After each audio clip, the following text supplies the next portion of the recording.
আজকের প্রধান খবরগুলো নিচে দেওয়া হলো। দুর্ঘটনা ও প্রাণহানি। ঢাকা-সিলেট মহাসড়কের হবিগঞ্জের বাখরনগর এলাকায় ট্রাক ও পিকআপ ভ্যানের মুখোমুখি সংঘর্ষে 4 জন নিহত হয়েছেন। এছাড়া গাজীপুরের টঙ্গীতে 2 শিশুর গলা কাটা লাশ উদ্ধার করা হয়েছে। আইনশৃঙ্খলা।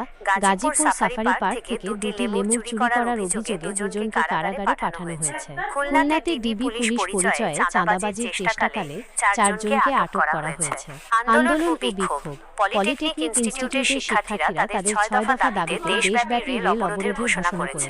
এর আগে তারা তেজগাঁওয়ে 7 রাস্তা মোড়ে দিনভর অবস্থান কর্মসূচি পালন করে। এছাড়া নারায়ণগঞ্জে মার্চ ফর ইউনুস র্যালি অনুষ্ঠিত হয়েছে। বিচার ও আইনি বিষয়। জুডিশিয়াল রিফর্ম কমিশন মোবাইল কোর্টের মাধ্যমে কারাদণ্ড দেওয়ার ক্ষমতা বাতিলের সুপারিশ করেছে। আন্তর্জাতিক সম্পর্ক। দীর্ঘ 15 বছর পর বাংলাদেশ ও পাকিস্তানের মধ্যে পররাষ্ট্র সচিব পর্যায়ে আলোচনা অনুষ্ঠিত হয়েছে।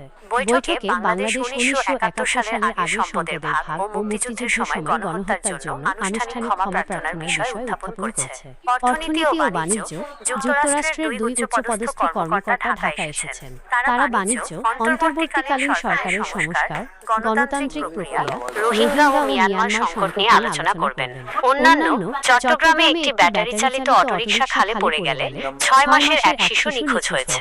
যশোরে একটি মুরগির খামারে আগুন লেগে প্রায় 44,000 মুরগি পড়ে গেছে। আরো